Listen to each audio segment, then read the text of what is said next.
Talumpati hinggil sa mga programang pagsasaka ang gustong marinig ng ilang kababayan natin sa Lawag City sa ikatlong State of the Nation address ni Pangulong Ferdinand R. Marcos Jr. ngayong araw. Gusto raw nilang malaman ang iba pang plano ng Pangulo sa kanilang mga magsasaka. Si Janice Dennis sa detalye live. Magandang umaga, Audrey. Excited na ang mga residente dito sa Ilocos Norte sa ikatlong State of the Nation address ni Pangulong Ferdinand R. Marcos Jr. Dito sa Lawag City Auditorium, may public viewing para sa mga residente na gustong manood ng SONA. Ng mga kababayan ni President Ferdinand R. Marcos Jr. ang kanyang ikatlong State of the Nation address ngayong araw.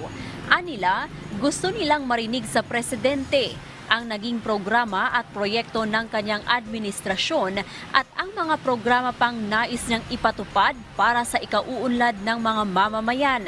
Tulad ni Tatay Ireneo Saladino, na 10 taon nang nagsasaka sa Bacara, Ilocos Norte. Hiling na sana'y mapababa ang presyo ng abono.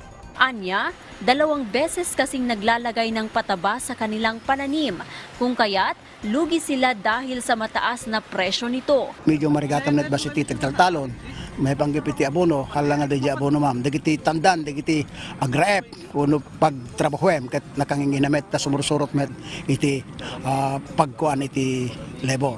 Hiling pa na tignan ni Pangulong Marcos ang sitwasyon ng mga magsasaka para mapunan ang kanilang pangangailangan. Ti kapindasan ko mga remedyo na po presidente ma'am kat ko kita na ti sasaden dagiti taltalon kat noonya iti kurang dagiti taltalon no dapat maited kadakwat nga agserbe ma'am isu ko matited niya po presidente. Hiling naman ni Tatay Moses Kalangan ang karagdagang farm-to-market road at maayos na irigasyon sa kanilang sakahan. Ito ma'am medyo marigatan kami nga girwar di produkto menu kasi nga agdudtudo ma'am. Kalaitat nga panahon mamadadigi jay partes di dalan nga aglutlot. Iso ko ma'am kahit may nga mapasayat ma'am.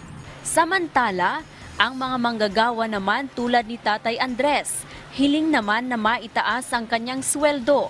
800 kada araw ang sahod niya bilang isang plumber at electrician. Anya, kulang pa ito sa kanilang araw-araw na gastusin at pagpapaaral sa kanyang kolehiyong anak. Hirap na hirap ang kung di na ako kumayod, wala na po. Kasi sa akin lang umaasang mag-ina ko. Si Lola Felicitas naman, hiling niya na mabigyan ng libreng gamot ang mga katulad na senior citizens. Hindi kasi siya kabilang sa mga tumatanggap ng buwanang social pension.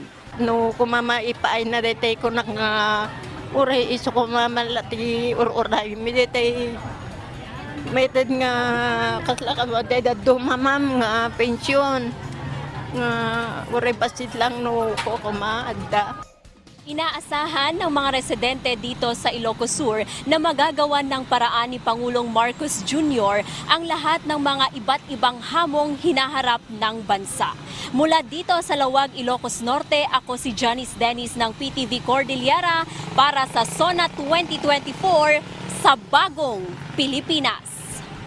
Maraming salamat, Janice Dennis.